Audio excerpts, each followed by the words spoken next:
तुम जैसे लोग कुछ नहीं कर सकते थे, जिसने वो इल्जाम भी अपने सर ले लिया जिसकी वजह से मैं सबके सामने रुस्वा होते होते बच गई है।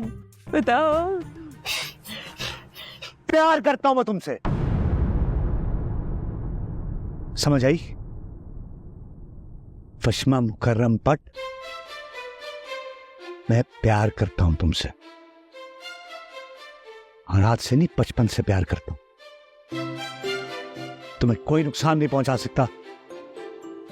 मैं जब तुम्हें देखता हूं ना तो अजीब सी हालत हो जाती है मेरी, काबू नहीं रहता खुद पर। ये क्या है? ये सब क्या है? डरा दिया। बहुत बड़ा काम किया तुमने, है ना? बहुत बड़ा काम किया। Be very good. कुछ भी नहीं है फश्मा, मैं दिल से प्यार करता हूं तुमसे, सिर्फ तुमसे प्यार करता हूं।